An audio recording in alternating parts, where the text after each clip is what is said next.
Hi, everyone, and welcome to the EY Assurance Target Jobs webinar. It's so amazing to see so many of you joining us today. I can see the numbers keep going up and up. So, welcome for those of you who are just joining. So, today, what we're going to do is we're going to talk about all things assurance at EY. We'll start with an overview of EY, our culture. We'll cover off our application process and the programs which we offer you guys. And then for the final half an hour, we will get into the most exciting part, which will be our panel of assurance experts. So please make sure throughout the webinar you are popping your questions on the chat for all our assurance panel, and they will answer them a little bit later on. So yeah, make sure you are utilising that chat box function. So I'm just going to introduce myself and my colleagues. So my name is Hannah and I work in the student recruitment team here at EY. I've been at EY since June, but prior to that I did actually complete an industrial placement at EY for my third year of university, and then joined back after I graduated in June. We're also joined by my colleague Molly. Molly, if you want to introduce yourself. Yeah, so hi everyone, I'm Molly, and I work in the student recruitment team as well with Hannah. I've been in the student recruitment team for around 6 months now, so I joined just before Christmas, like November time. But previous to this role, I did work in EY for in a different team for around 2 years. So yeah, I manage the recruitment for the assurance area. So yeah, it's nice to be here. Thanks, Molly. And we'll hear a little bit later on from Molly and also our other volunteers on the call today, and they will introduce themselves a little bit later. So what we'll chat through today, we'll start with an introduction to EY. We'll cover off our opportunities, we'll cover up our application process, and then we'll have the panel for the second half of the session. So like I said, make sure you are popping your questions in that chat. So first, I'll cover off an overview of EY. So we truly are a global firm. We have over 300,000 employees based in 700 offices in 150 countries. What is really great is this number is actually growing, and it has grown considerably in the past 10 years. So EY is only going to get bigger and bigger. Our people work with more than 200,000 clients across the globe, including some of the world's most iconic brands, exciting entrepreneurs, startup organizations, and government bodies. So, our global firm is made up of three regions, and that is Americas, EMENA, and Asia Pacific. So, just diving down a little bit deeper into these statistics. So, last year we had 3,000 new joiners, and 1,000 of them were actually students. So, you can see how much emphasis at EY we place on students and how important they are to our growth. We have 21 UK offices based all across the UK.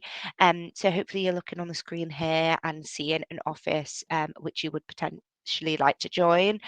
We have loads down in London, we have them in the Midlands, we have them in the North, and then up in Scotland as well. So all our offices are all very unique and range in size of colleagues. We have just under 100 EY employees in our Inverness office, but then in our London offices we have around 6,000 employees. All our locations work really closely together. So, for example, me and Molly are in the exact same team. However, Molly is in the Birmingham office, I'm in the Manchester office, and we collaborate every single day via emails, calls, and Teams. So, it's really good to be able to work with people from all across the country. Some of our offices as well have certain specialisms due to locations and therefore the industry of their local clients. So, for example, the Aberdeen office, they have a really large focus on oil and gas clients. London, you're going to get more of your banking clients, etc. However, whatever location you are in, you will have a really wide range of clients that you do work with. So the UK firm is part of the EMENA region, which stands for Europe, Middle East, India, and Africa. So what I'm going to do now is just pass it over to Molly, and she's going to talk to you a little bit more about assurance. Perfect. Thanks, Han.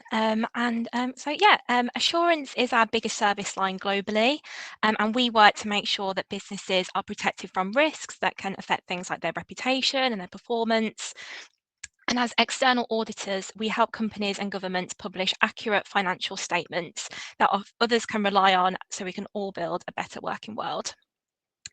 So innovation and technology will be embedded into your audit clients from day one, from implementing digital approaches into our global audit methodology to processing millions of transactions into visual analytics and solutions. We're using innovative technology such as robotic process automation and process mining to review our clients' population data. Of course, you'll receive structured training to upskill in digital technology, such as data visualization and design thinking, and you'll be able to bring that into your audit work.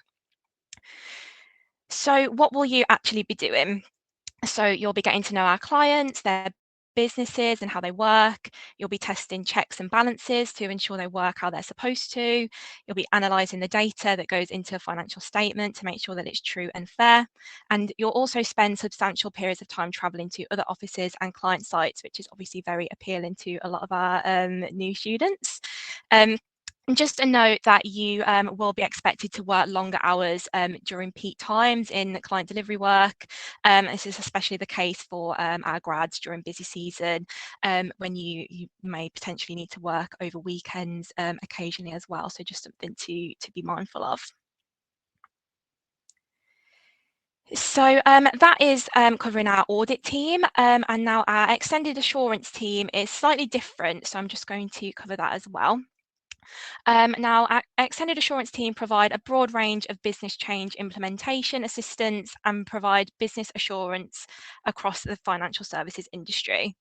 They deliver insight, problem-solving skills, and innovative thinking, and help our clients to address business challenges and ensure they're meeting their regulatory responsibilities. So you'll be using things such as like skills such as problem solving, you'll be reducing risk, enhancing controls, and providing independent advice and assurance. So again, technology is massive in extended assurance, just as it is in audit. We have a clear view of the digital transformation taking place across the financial services industry. We help to lead our clients through this digital journey to retain a competitive advantage, to keep on top of industry developments, and to meet the ever-increasing stakeholder expectations. We've made significant investments in a range of data analytics tools and capabilities. These are things such as process mining, robotics, and artificial intelligence, as well as data analytics. So again, what would you be doing in day-to-day life in extended assurance? So you'd be working within a team to understand the challenges our clients face and helping them to address these challenges. You'll be developing an understanding of risk and controls and how management of these are crucial for our clients. You'll provide assurance and advice over many areas of our clients' businesses, including things such as operational and regulatory assurance. And finally, you'll gain a deep understanding of the financial services industry and the regulatory landscape in which our clients operate. So our service lines work across two areas in the UK firm. So financial services is a unique differentiator for EY amongst the Big Four, and this focuses its client base on banking and capital markets, insurance, and wealth and asset management. So the financial services division was formed to help ensure that we are providing an exceptional client service, both short and long term, in an ever-changing regulatory environment. You can work in any EY service line and be part of financial services. It will just depend on your personal preference. So our other business area is UK and Ireland, and this includes all of our clients in industries outside of financial services. So you can see some of the examples on the screen at the moment.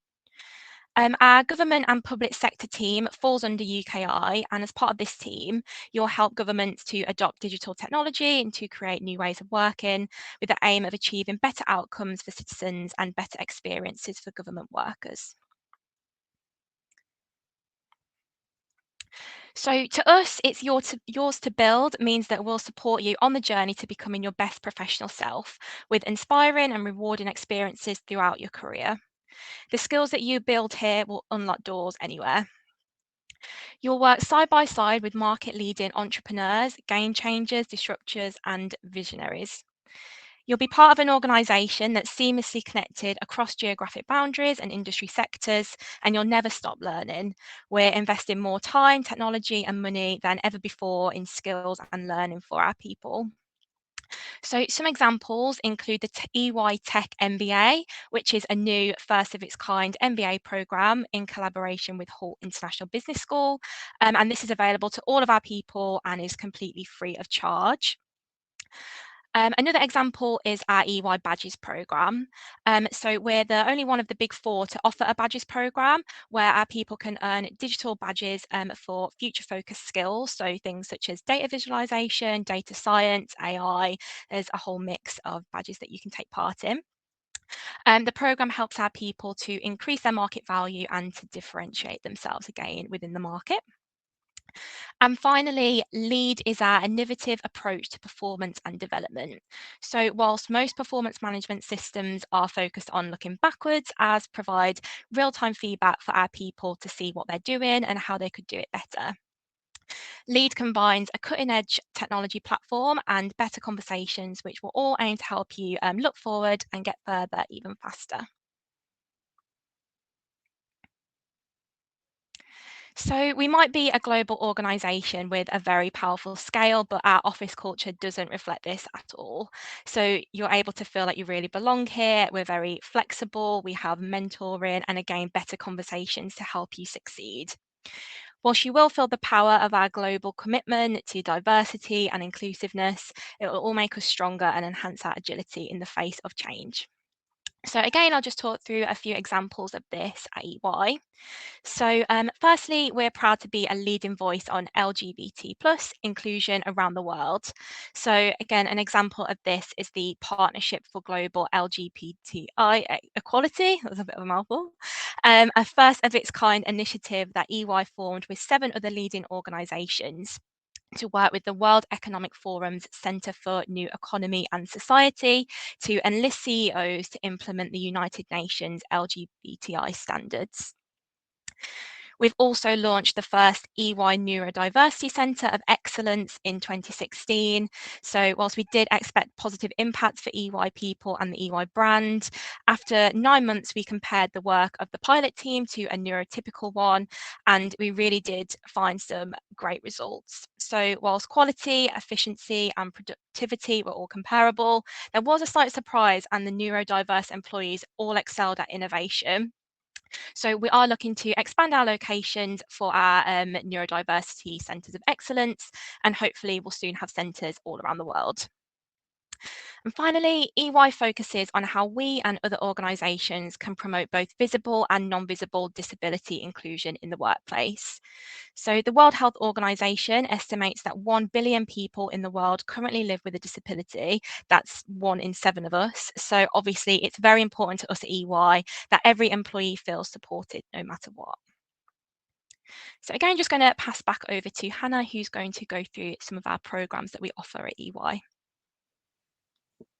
Thanks, Molly. So yeah, at EY we offer school leaver programs, undergraduate programs, and graduate programs, and I'll just talk through each one's with you now. So, first of all, we have our school leaver programs. We have our 1 week EY Business Academy program. That is for Year 12 students and an S5 in Scotland. And it is basically a week's paid work experience where you'll come and join us. You'll do things like work shadowing, you'll speak to senior leaders, you'll work with current apprentices, and you'll get a real good feel for what it's like to work at EY as a business apprentice. Um, Really good thing about this program that if you are to be successful on it, you will get fast tracked to our business apprenticeship scheme. So if you are looking at an apprentice in one of the big four, this is a really good way to start. We also have our 10-month Smart Futures program, and it is a program which includes paid work experience, interactive employability skills training, and mentoring for those in Year 12 or S5 in Scotland. The Smart Futures programme is formally recognised and accredited by the Institute of Leadership and Management and will help you develop key skills that are essential in the workplace. If you would like to find out more about this, there is more information on our website. We also have our 26 months personal tax apprenticeship, and that is perfect for school leavers who are looking for an alternative to university. And we also have our 3 year degree apprenticeship in business leadership and management. And that is the best of both worlds. You get to do a degree as well as work, get experience and get paid. Similarly, we have our 3 to 4 year EY degree apprenticeship in digital and technology. And we also have our 4.5 year EY business apprenticeship. And our assurance line, service line, is definitely one that you can join as part of the EY apprenticeship. And you will complete a level 7 qualification, which is equivalent to a master's degree. And yeah, it's a really great opportunity. You'll get paid, you'll get experience, you'll get that qualification. And yeah, it's just a really great start to your career if professional services is kind of the sector you want to get into. So just our university programs now. So for each of these university programs, you can join our service line. Assurance service line. So we have our 2-day Discover EY Insight. That did actually for this year happen last week, sorry. And it consists of 2 programs, Women in Business and Black Heritage in Business. And it is for first year students or second year students on a 4-year course who want to explore more about their options at EY. Really good opportunity as it gives you a fast track to our summer internship or industrial placement program if you perform well. If you are interested in this insight, our applications for this will open around September 2022. So keep an eye out on our website for that. We have our summer internship program. This year it's going to be a 5-week hybrid experience, and it is for penultimate year university students. And you'll get on the job experience, you'll choose a service line to work in, you'll work with clients, you'll work with a team. So yeah, applications for that have now closed, but they will open again in again September 2022. Similarly, our industrial placement, again, it is for penultimate year students, and very similar to summer internship, you'll be getting on the job experience, you'll be working with clients, you'll be working with a team of people. You'll also get a head start on your professional qualification. So if you complete the industrial placement and you want to come back as a graduate, you will actually join us as a second year graduate, as you will already have completed that first year and you will also have X amount of exams done already. So that is also a really good opportunity.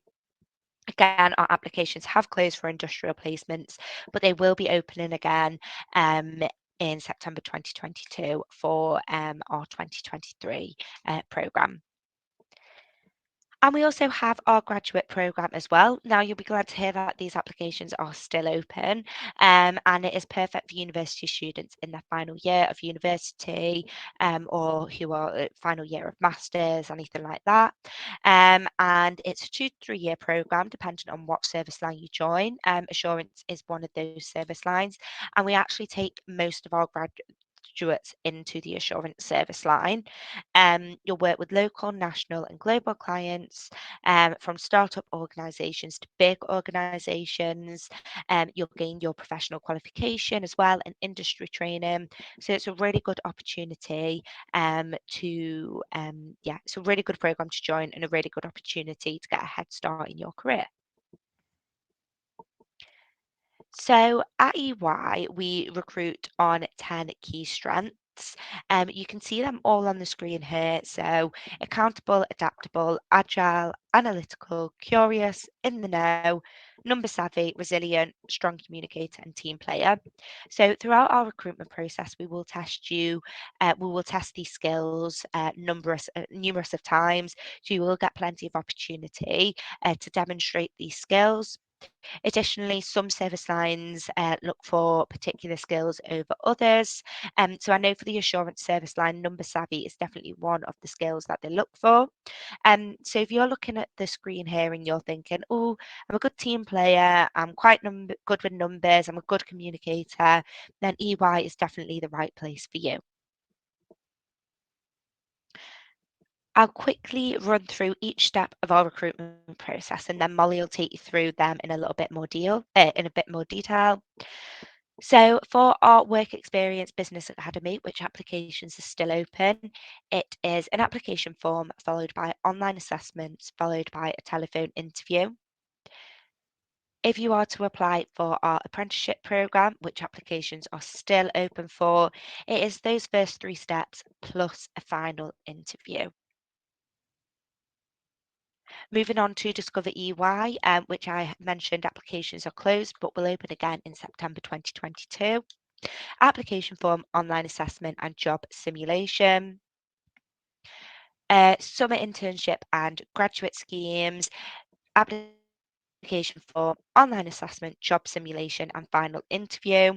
Summer internships have now closed, however, graduate schemes are open. And finally, industrial placements. It is an application form, an online assessment, the job simulation, the EY Experience Day, which is our assessment centre, and the final interview. Again, like I mentioned before, applications for our industrial placement have closed. However, they will open again in September 2022. So I'll pass over to Molly now, and she'll just spend the next couple of minutes taking you through each stage, and then we will move on to the panel. So, Molly, over to you. Thanks, Hannah. So yeah, obviously, the first stage of our assessment process is the application form. So obviously, this is not a test. It's purely for us to just get the basic information that we need for your application. So we want to know who you are and what your motivations are and why you think that you'd be a good fit for the role that you're applying to. We want to hear from people with all sorts of skills and backgrounds, and we want to know what strengths you can bring to EY. So as part of the application form, this is where you'll pick your location and your service line.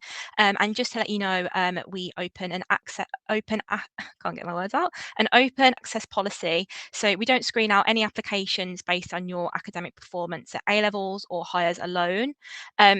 However, you will need a minimum of either a grade 4 or a grade C in GCSE or equivalents in English language and maths.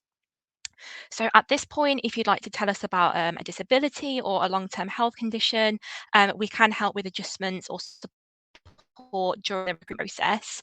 You don't need to share any detail that you don't want to. We're just purely interested in the adjustments and the support that you require so that we can help you the best that we can. So just a few hints and tips for this part of the process. So just ensure that you have thoroughly researched EY, so things like your chosen business area, your location. You can only apply for one program at a time, so that is worth bearing in mind. Another tip is that you should identify your personal strengths and how they relate to the role that you're applying for.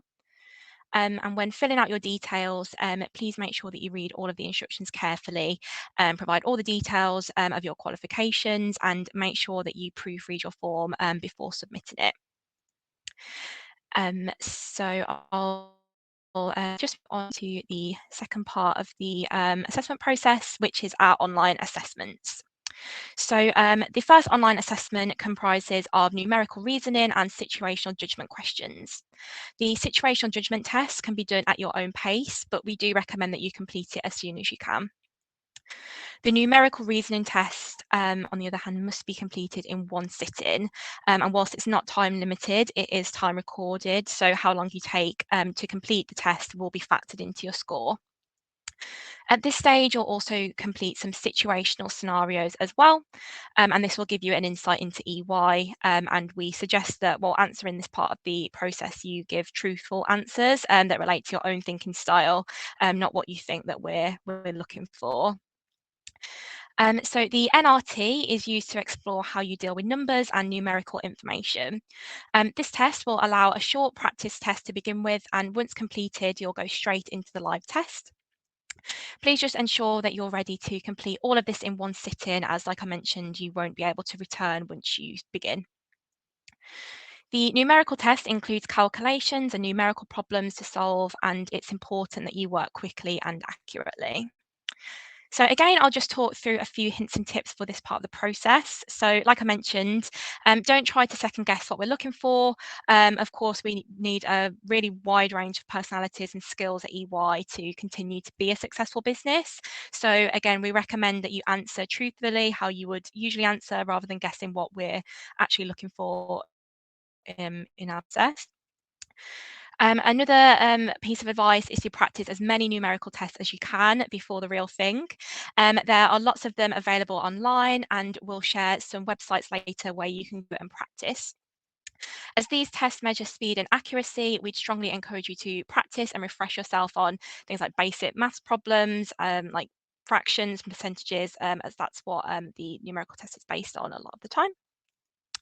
The test will contain 12 questions in total, so you should only need to set aside around 20 or 30 minutes to complete it.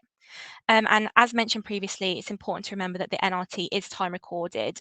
So this means that although your time is tracked, you'll never run out of time to complete a question. So just bear that in mind. Both your accuracy and the time you take for each question will contribute to your overall score. So we recommend that you're pragmatic. Well, obviously you want to ensure that you've got the answer correct. It can sometimes be time consuming to go back and keep checking. And obviously that will affect your score for the question. So do try to avoid spending too much time checking your answers, where you don't necessarily need to, especially on some of the simpler questions, which might only need like 1 or 2 steps. We recommend following a process of identification as part of the NRT. So finding the information that's useful to you and discounting any information that isn't, again, just being mindful of your time. So just a few logistical tips. So ensure you obviously have a pen, a paper, calculator to hand.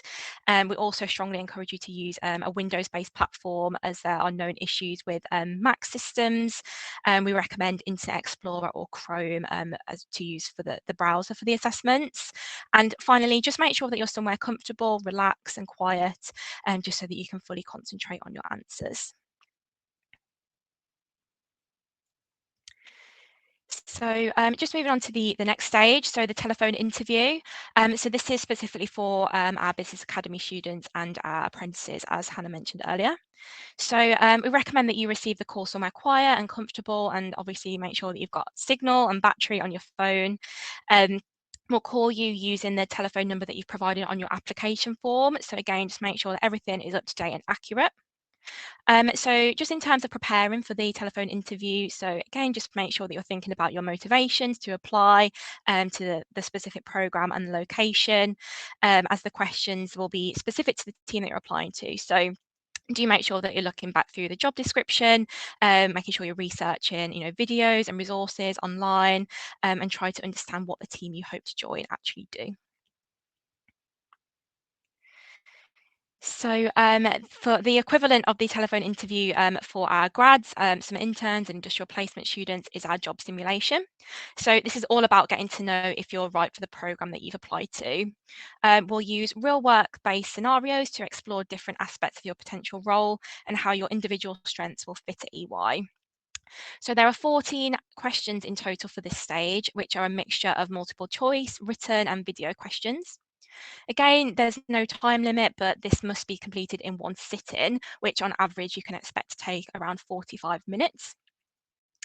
At the end of this stage, we will share personalised feedback with you that will identify your key strengths for the world of work, how you can develop them further, and tips and ideas for the strengths that you can improve on going forwards. So again, just a few tips on this part of the process. Again, just logistically making sure that you have the latest version of Chrome on your computer or laptop, or the latest version of Adobe Flash. Just making sure that your computer's webcam and microphone are both working, but you will have the opportunity to test this during the assessment itself. And just making sure that you have very good, strong broadband, just to make sure that your video quality is good as and when you're submitting your answers. It's good to check the lighting in the room to make sure that your face can be seen clearly, and try to keep the background in your video as plain as possible. Just think about the person who'll be viewing it, so making sure you look into the camera. Obviously, don't be afraid to show your enthusiasm for the role and the topic, but make sure that you're not looking down at your notes. And obviously, we just advise that you dress accordingly. We try and think of this as a first interview, so yeah, you don't really want to be wearing your pajamas. And finally, don't worry if the idea of videoing yourself makes you feel nervous. We'll give you a practice round first. So if your first try doesn't go well, you can re-record it. It might be helpful to practice recording yourself on your phone, answering some mock questions. But please do remember, for your actual answers, you won't get the opportunity to redo them. So it's really important that you're somewhere quiet where you won't be disturbed by any family members or friends. So next we have the EY Experience Day. So at the moment, this is only for our industrial placement students, as assurance are going through a slightly different process at the moment. So a lot of the time this will be skipped. But I'll just run through it really quickly, just to give you an overview. So our EY Experience Day is a chance to really feel for the EY culture. You'll find out more about what we do and have a chance to meet your peers, talk to our people, as well as take part in a variety of interactive sessions that go towards a final decision. So during the day, you'll take part in an assessed group activity and an assessed individual activity. So you'll be working with a group of people in the group-based scenario. And obviously, as well, this is an opportunity for you to learn more about whether EY is right for you. So the theme of the EYX Day is sustainability. So all of our activities will be based around this. We also want to know what you think, especially about the connected world and how it impacts you, society, and business. So do make sure that you're confident and speak up and share your thoughts at every opportunity you can. Obviously, we don't expect you to have all the answers, but we are interested in your opinions and how you came to them. So the day is designed to see if you have the strengths needed for your role at EY, but it's obviously also a chance to see if EY is right for you. Obviously, you'll receive more details about the EY Experience Day as and when you need to complete that part of the process. And again, if you do complete the EY Experience Day, you'll receive personalised feedback, whether you're successful or not. So I'm just going to move on to the final interview stage of the process, which is the final stage, which you'll be happy to hear. And this is when you have an interview with a senior representative from the business. So obviously, in light of COVID-19, all of our final interviews are now taking place virtually. And you'll take part in a short discussion and talk about your motivations for the role. And we'll obviously let you know after this whether you've been successful and whether you've secured a place on our programme. So just in terms of preparing, if you, again, making sure that you're thoroughly researching the business area, EY, our culture, and really consider the reasons why you want to work at EY, your motivation and the strengths that you can bring to the role. Just to let you know, you might be asked to prepare some material for the discussion with your interviewer. Obviously, you'll be told all of this in advance of your interview, but just make sure that you're coming prepared. Again, it might be useful to search for like news articles relating to the area that you're applying to. Also, making sure that you're taking a look on our website, using just as many resources and videos as you can find. It might also be beneficial for you to have a read through some like newspapers, maybe the Financial Times, just so that you can see, the current climate and the challenges our businesses are facing today.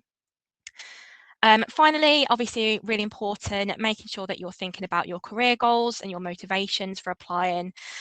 We would strongly not advise that you asking things about whether you can swap service lines. As you know, one of the main things that we're focusing on is your motivation and your commitment to the program that you've applied for. Also, wouldn't recommend asking about pay at this point, as all of this will be communicated to you as and when you're successful and when you receive your offer. So I'm just going to pass over to Hannah again, who's going to just quickly run through how you can prepare for our online assessments. Thanks, Molly. Yeah, so these are two particular websites that you can go to in order to practice for our online assessments. We have our V platform and our CAP assessments platform. So if you want to scan the QR codes here, that will take you directly to those websites. I'll give it a few minutes for you guys to just scan if you are interested. But like Molly mentioned, we really, really, really encourage you guys to practice. We find a lot more candidates get through the process if they have practice compared to those who don't. So definitely utilize those websites. Um, And yeah, we're going to move straight on now to our assurance panel. So we have four volunteers from the assurance service line. So, guys, we just start by giving a little introduction of yourself. Um, Obviously, you're all in the assurance service line. Hannah, you're in extended assurance. Your location, how long you've been at EY, if you joined as an apprentice or a graduate. So, Lauren, if we start with yourself. Hi everyone. Can you hear me clearly? Yeah. Yeah, Yeah. can hear you, Good. Lauren. I'm Lauren. I'm an assurance apprentice and I'm doing the level 6 digital and technology solutions degree apprenticeship. I'm located in the Manchester office and I frequently work in the Liverpool office, just out of choice. And I've been at EY for just over 18 months. So I joined September 2020 as a school leaver. Thank you. Alex, if we go to you. Hi, I'm Alex. I'm on the graduate scheme in assurance. I work at the Southampton office, and I've been working here since last September. Thanks. Hannah. Hi everyone, I'm Hannah. I currently sit within Extended Assurance based in the London office, and I've been with EY since September 2020. And finally, India. Hi everyone, I'm India. I am working in assurance within the Reading office. I joined as a graduate in September 2020. Thanks, guys. So we've got loads and loads of questions coming through. One which stood out from Navjot, hopefully I pronounced that right. They have asked, what is the difference between normal assurance and extended assurance? So I don't know if one of you wants to touch upon assurance, then obviously Hannah, if you touch upon extended assurance. I'd be happy to take this from the assurance perspective. So I think assurance is based solely around the audit of the financial statements. So that is the end goal, whereas I think Hannah can clarify and expand on this, but extended assurance is a bit broader. Yeah, cool. So within Extended Assurance, there's 6 solutions at the moment, and Extended Assurance isn't focused primarily on financial statements, more around ensuring that banks and other financial services have compliant risks and controls within their organization. So making sure that, for example, one of the solutions is CAS, and that ensures that client money is protected. And I sit in internal audit, which is normally integral within an organization, but we sometimes go in as act as a internal audit team within them to provide assurance over whether their controls are working properly.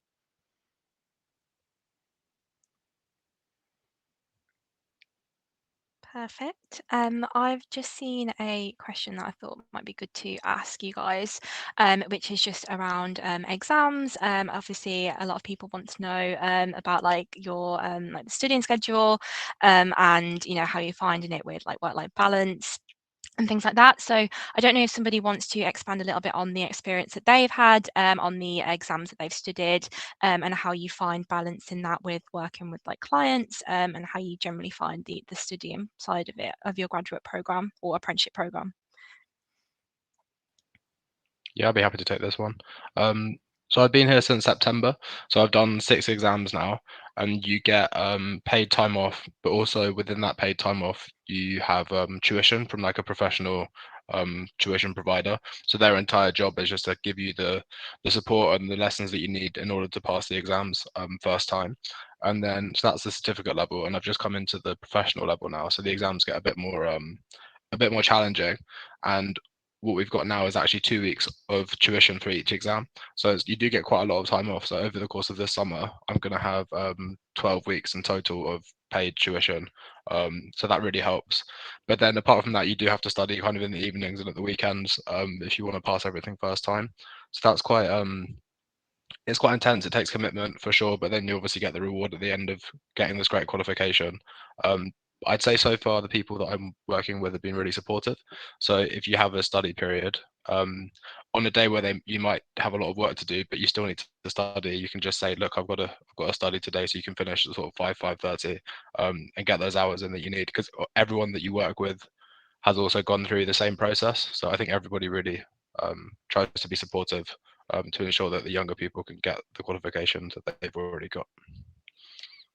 Perfect. Thanks, Alex. And just following on from that, I did see another question that's asked whether the exams and learning are done virtually. So again, I don't know your own experience or anybody else on, like I said, whether you do like to studying in person or if it's all done online.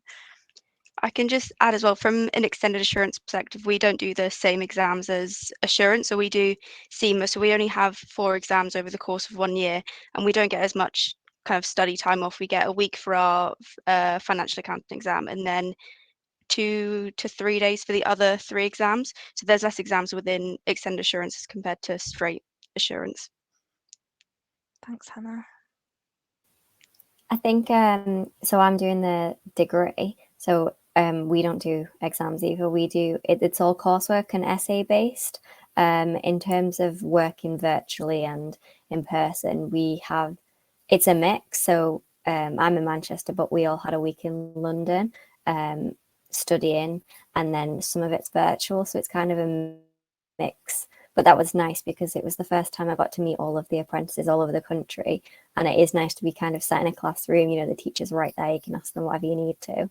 And we get a week of study, and then you're back in work. And then when your assessments are due, you have time to work on them, submit draft proposals, and things like that. So you definitely have enough time within work, sometimes do a little bit after, but to complete them. Thanks, guys. We've had a question come up, and I think it's a really important question, and probably one that everyone would like to know the answer to. Obviously, with COVID, when it was really high, we were all working from home. So EY now takes a hybrid approach to working. So I don't know if kind of each of you wants to explain how you work at the moment, how often you work from home, or how often you come in, and how that kind of works with your team and everything. My personal experience has been quite determined by the team I've been working with. So often at the beginning of an engagement, we'll sit down and discuss what works best for the team and what works best given the client commitments that we have. Most commonly, I found that we've chosen to go into the office 2 days a week.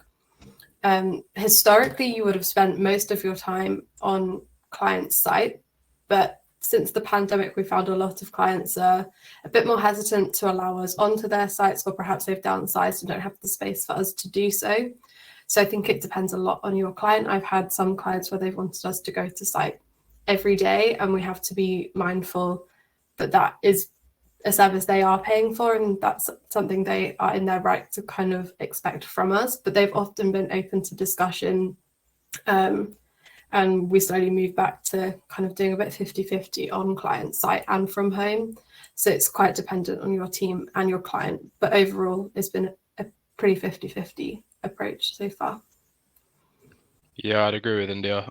It's been quite flexible so far for me, but that's mostly because I've been on teams where there hasn't really been any client site work. So, for example, I've got a client where their finance team is based in Sri Lanka, so we wouldn't really have any reason to be on client site at the moment. So we just sort of can work from office or from home as we like, but it depends. So some days I'm in the office every day where I've got like an engagement where I really want to be getting more support from my manager or my senior. And then other weeks, if I kind of just want to work from home and focus, and I don't feel like I need as much help, then I'm able to do that as well. I think for me, it's probably similar to both Alex and India, but within my kind of wider team, so beyond our engagement team, we have an anchor day on a Thursday. So that's the 1 day a week where everyone from our wider team, so for example, in my team, there's 80 of us. So that's the 1 day that everyone will come into the office, and normally we kind of have a team social after that day. So it's really nice. It's kind of going back to normal, but like Alex and India said, it's kind of flexible with how your project is and what you kind of are comfortable doing. Amazing, thanks guys. And I suppose similar on the same lines as that, I've seen a question that's asked about the office culture at EY and how you kind of find it working either in London or the region. So again, I think that might be a good one to touch on. Maybe Hannah, if you could speak about your experience in like the London office, and maybe one of our other panelists could speak about their experience in like a regional based office as well. Yeah, I'll take this. So I'm in the north in Manchester, and within Manchester, there's I think there's 4 or 5 different service lines, people in all different sub-service lines. But it's nice because you can speak to all different people about their roles, what you do, how you might end up working with them in cross-service line work and everything. I personally go in again twice, probably twice a week. And it's just nice to speak to different people. I know I've met Hannah quite a lot of times. I'm going into the Manchester office. And yeah, working with your teams is definitely really helpful because you can just ask the person next to you a question, which sometimes if you message them on Teams, you might not get a reply straight away. I think as well from like a London office perspective, so I'm based in the Canary Wharf office, and sometimes we'll have kind of like open breakfast sessions where they'll just leave out a bunch of like muffins or croissants, and then you can just go and you can speak to people across different service lines. So there's really a kind of really big team culture, not just within your actual team, but across service lines as well. So I think that's been something that's really great since I've joined EY. I Thanks, think guys. in terms of culture, it's important to note that because there are so many graduates and school leavers coming into the firm, there's quite a good kind of social atmosphere. A lot of people are in a similar position and stage in life. So I think it's quite a good transition from school and university. There are a lot of people in a similar situation, say moving to that particular city for the job. And because of that, at least in Reading, being a regional office, we've built quite a nice community amongst graduates and school leavers within my year, the year above and below. And we'd often meet up after work, say on a Friday, go for a drink, but also kind of non-drinking activities as well, like going to the park for lunch and things like that. Thanks, guys. One question that has come up might not be applicable for you all, but it may be. Someone has asked, what made you choose EY over the other big four? Was there anything that made EY stand out over the other big four? I'm not sure if any of you did apply to the other big four, but if you did, maybe touch on why you did pick EY.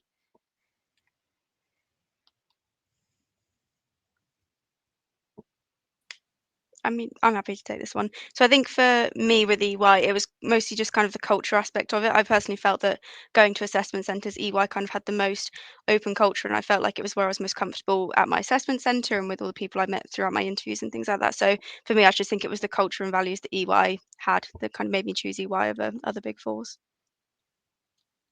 Thanks, Hannah. And then we have had another question about how long is busy season. Now, I know you're all in the same service line, so I think it is the same like kind of time for you all. But if it differs for you, Hannah, at all, being an extended assurance, please say. But yeah, when is busy season and how long is it for? And maybe touch on a little bit of what it's like and how busy actually is it.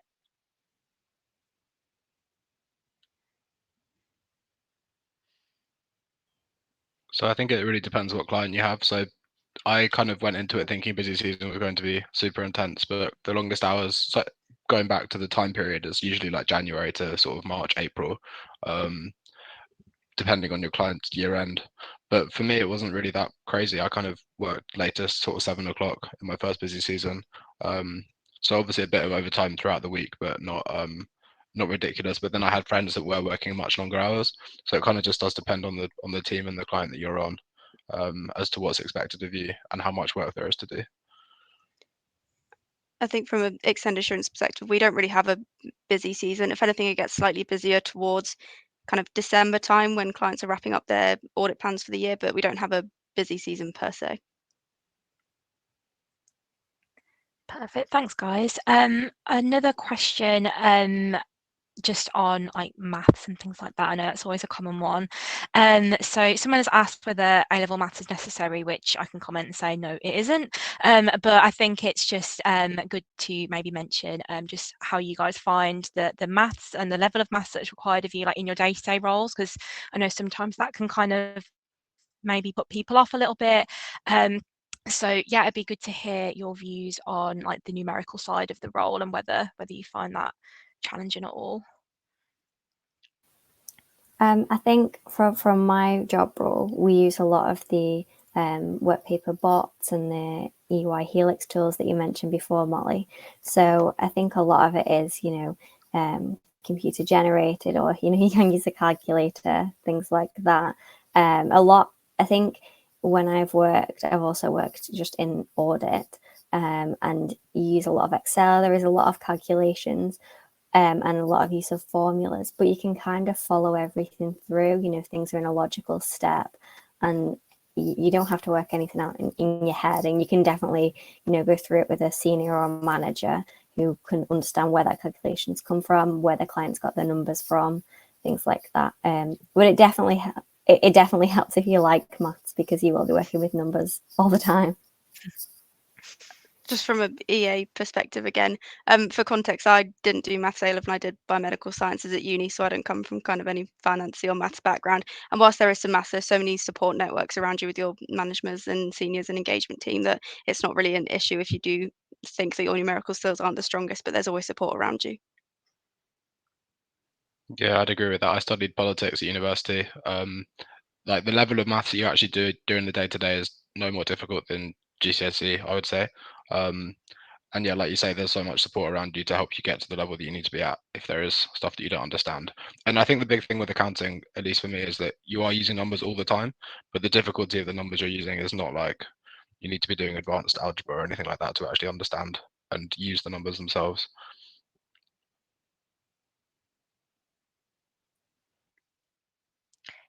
Thanks, everyone.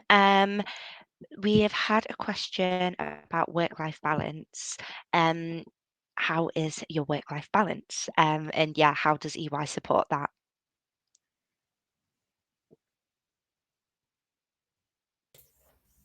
So I think it's important to note that it can vary throughout the year, and sometimes you're making those sacrifices to study and to take those exams, which ultimately is going to add value to your skill set once you've qualified. But I'd say on a whole, work-life balance is very achievable. You have counsellors which sit above you that you can communicate any issues with. So if you are struggling with your work-life balance, people are quite understanding and can help you find a better balance if they think there's a problem. I'd say on the whole, the summer is where you get the best work-life balance. It's the quieter time in general. Perhaps during the January season, your work-life balance might be more work heavy, but I think across the whole year it does even out. Perfect. Thanks, India. So we've had another question. It's quite broad, so obviously you don't have to go into too much detail, but just someone who's asked about typical day-to-day life and what that might look like. So I don't know if anybody wants to touch on that. Like I said, I know that's obviously it'll change every day, but if you could just give a little bit of insight into what you get up to on a day-to-day basis.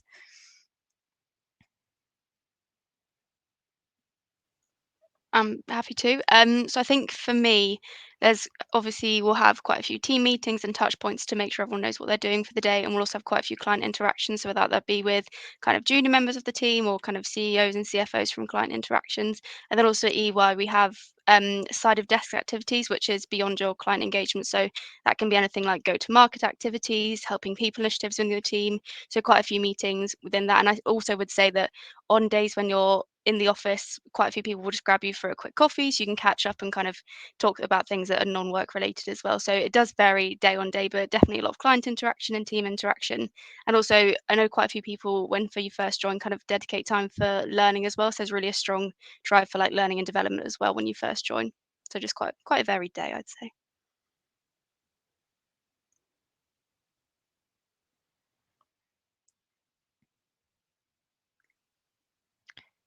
I'm not sure, Lauren, Alex, India, maybe one of you want to pick up just from Yeah, like central assurance perspective.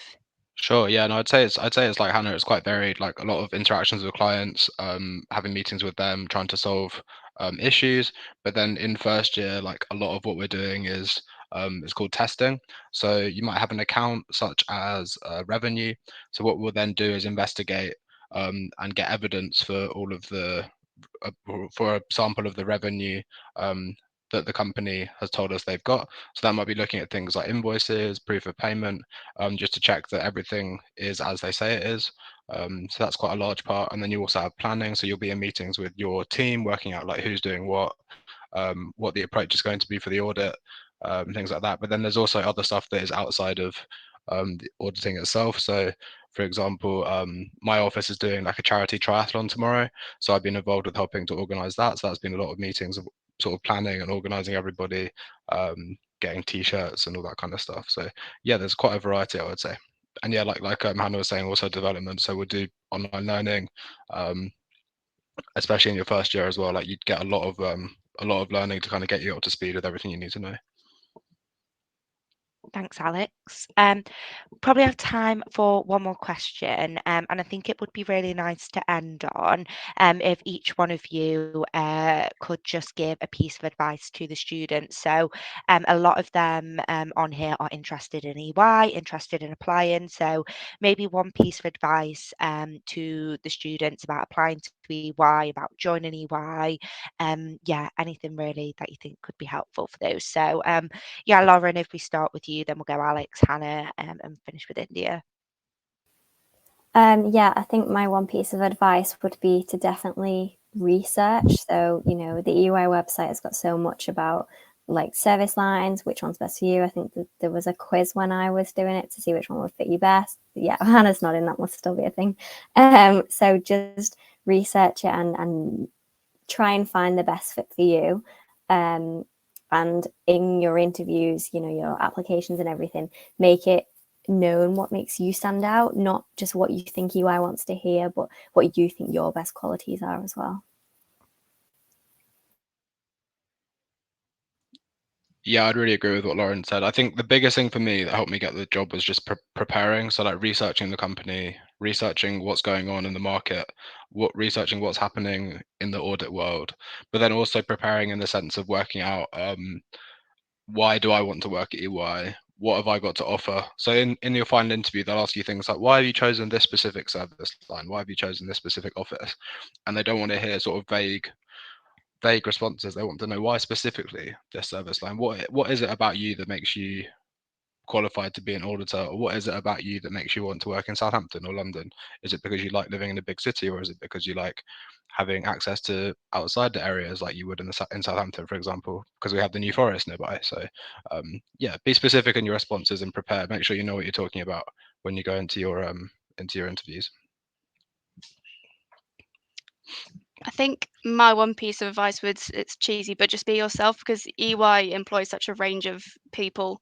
So it really is like everyone's game here. So really like just be yourself, and then there's definitely a place for you at EY, and just don't try to fit into what you think EY wants you to be. Mine was the exact same as Hannah's actually. I think we have such a big people culture here.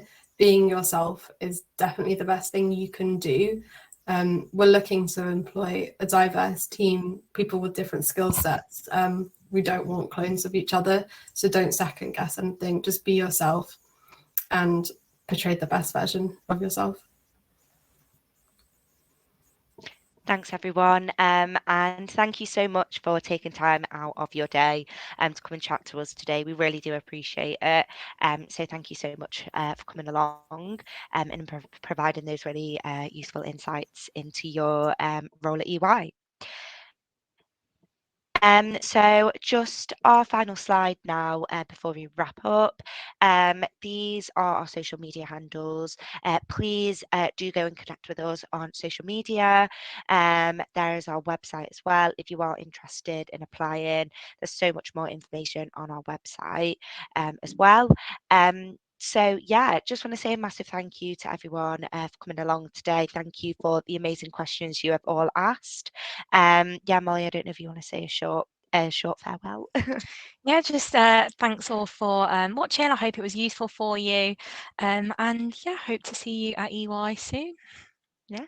Thanks, everyone. Bye now. Thank you. Bye. Thank you.